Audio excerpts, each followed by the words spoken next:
Hello friends, அஸ்ஸலாமு அலைக்கும். இன்றைக்கி ரொம்பவே ஸ்பெஷலான சண்டே ஸ்பெஷலாக தேங்காய் பால் மட்டன் பிரியாணி எப்படி செய்யணுன்னு பார்க்கலாமா? வாங்க வீடியோக்குள்ளே போகலாம். எப்படி செய்யணுன்னு பார்க்கலாம்.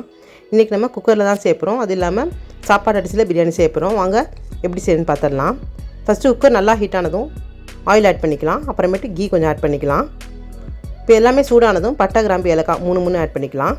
அப்புறம் 3/4 கிலோ வெங்காயம் ஆட் பண்ணிக்கலாம். நான் 1 கிலோ அரிசிக்கு 3/4 கிலோ வெங்காயம் ஆட் பண்ணுறேன்.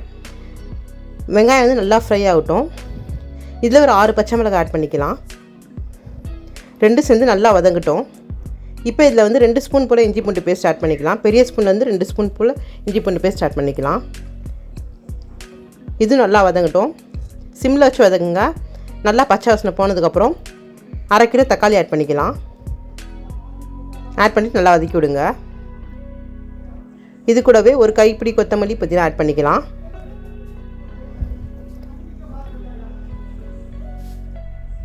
இதில் வந்து நான் 3/4 ஸ்பூன் போல் மிளகாத்தூள் ஆட் பண்ணுறேன். அதையும் ஆட் பண்ணிக்கலாம். அப்புறமேட்டு தேவையான அளவு உப்பு ஆட் பண்ணிக்கலாம். அப்புறம் மட்டன் ஆட் பண்ணிக்கலாம். எல்லாத்தையும் ஆட் பண்ணிவிட்டு நல்லா வதக்கி விடலாம். இப்போ நல்லா வதங்கிருச்சு. இதில் கொஞ்சமாக கலர் பவுடர் ஆட் பண்ணிக்கலாம். அப்புறமேட்டு 1/2 ஸ்பூன் போல் பட்டை, கிராம்பு, ஏலக்காய் தூள் இதையும் ஆட் பண்ணிக்கலாம். ஆட் பண்ணிவிட்டு நல்லா வதக்கி விடுங்க. இப்போ 4 ஸ்பூன் போல் தயிர் ஆட் பண்ணிக்கலாம். அப்புறம் 1 லெமன் ஆட் பண்ணிக்கலாம். ஆட் பண்ணிவிட்டு நல்லா பச்சை வாசனை போனதுக்கப்புறமேட்டு 2 விசில் விட்டு எடுத்துக்கலாம்.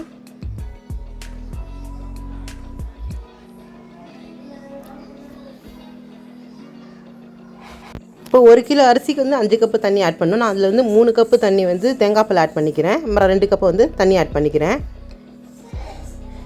இப்போ வந்து நல்லா வெந்துருச்சு மட்டன் வந்து. இப்போ இதில் வந்து ஊற வச்சு வச்சுருக்க அரிசியை வந்து இதில் ஆட் பண்ணிக்கலாம். ஆட் பண்ணி இதுலேயே நல்லா கிளறி விடலாம்.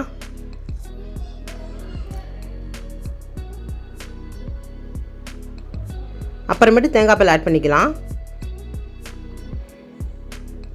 ஆட் பண்ணிவிட்டு நல்லா இதிலே வேகட்டும்.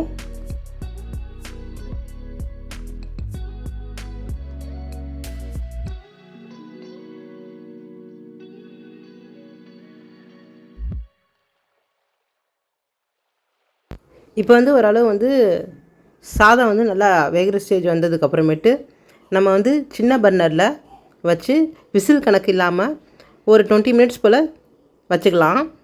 அப்புறமேட்டு திறந்து பார்த்தா வந்து சாதம் வந்து தயாராகிடும். அது மாதிரி பண்ணிங்கன்னா நல்லா உதிரியாக கரெக்டாக வரும்.